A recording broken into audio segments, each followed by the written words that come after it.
Hello and welcome, my name is Nils, Cyrils Brettspiele durchgespielt. Today we are talking about Shinobi Attack in a nutshell, GDM games. It is a game in a little tiny box, as you can see my hand is bigger than the box, for 4 to 6 players. We are assassins in Japan, and what do you have is attack tokens here, and as you maybe can see there's plastic falling down from this cubes here. You have this health cubes here, life cubes, and also as you maybe mentioned there's some plastic on it, so the quality of this cubes is okay, good. It's plastic cubes, so it's not wood. That's interesting. You have a wooden starting player meeple. And one thing I wanted to mention is the rules coming in German, Spanish, English and French, and it's just simply one page. So that is really helpful, that is really interesting. I really like the rule page as well, so with the ninja stars here or the weapons here as watermarks on the paper. That's really cool. I also like the artwork of the fractions, so these little sharks here, then this doggy here, slaughtered by katana. Yeah, that's the artwork is really neat. What do you have on your hand, on your card? And it's simply the 4 types of weapons. It is a katana, it is a shai, it is a blowgun, and it's shurikens. So that's the 4 weapons you have. When you're playing that, let's say with 4 people, so obviously 2 fractions are out, so each player has these 4 cards, and you're assigning one of your weapons to someone. So you're assigning to each player exactly 1 weapon. If you have more than 4 players, you still only assign 3 weapons, not all of them. When you assign a weapon, let's assume you're assigning this shuriken here. You can say it is a shuriken. You can also say it's a katana, whatever you want. However, this player has to determine and to guess, are you telling the truth? Is it the shuriken or is it something else? So he can pick whatever he wants. At the end of the round, he will have 3 cards in front of him.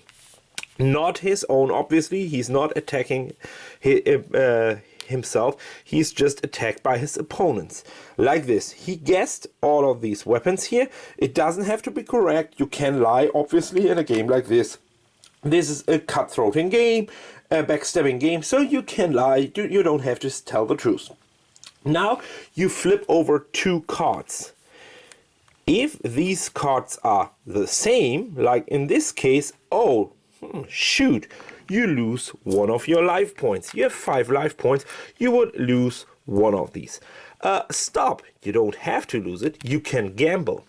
Now you can say, okay, if this is a shuriken as well, then it's worth to turn it around, then I don't lose my. If it's a different weapon, then I will lose 2. Oh, it's the same, I will lose not a cube, I still have 5 life, because they are so incompetent to send out always the same weapon against me. Let's assume he sent some different weapon, like this here, for an example, and you flip it around and you see, oh, 2 different weapons, great. That is exactly what you want.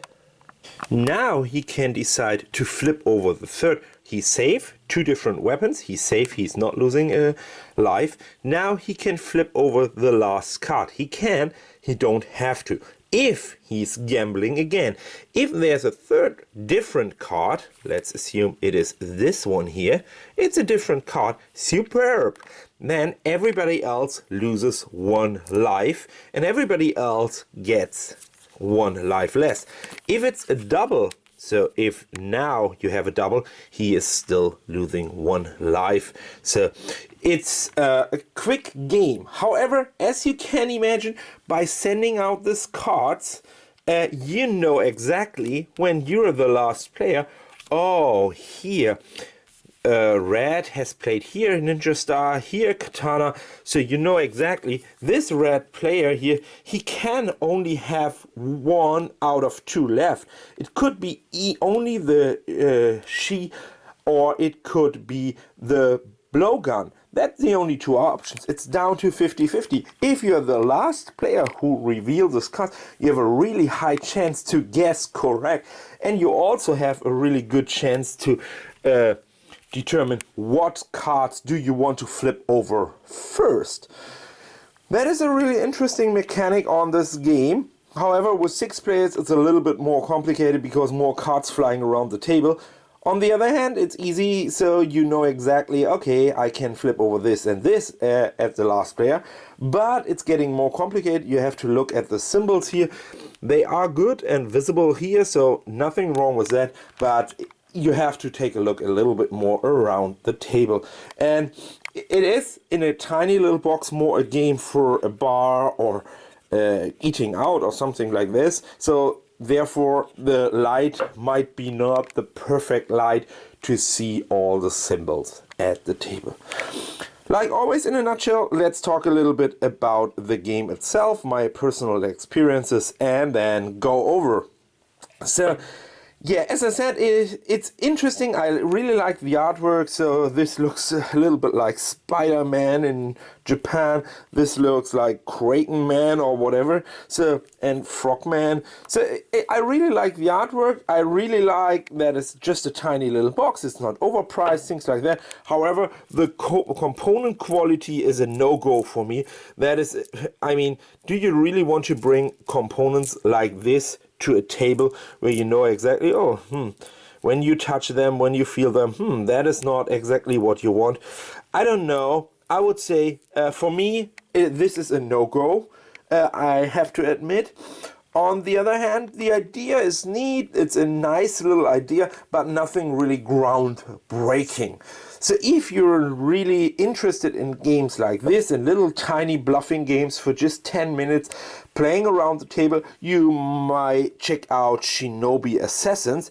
If you're totally out of that business and you're a Euro gamer, a heavy 1.5 hour gamer, this game is probably nothing for you. I can only say I have really mixed feelings from as a feedback from my gaming groups to this game. So there were a couple of people who said, I really like it, it's nice as a little starter for an evening or an filler, or when you're waiting for other people, things like that.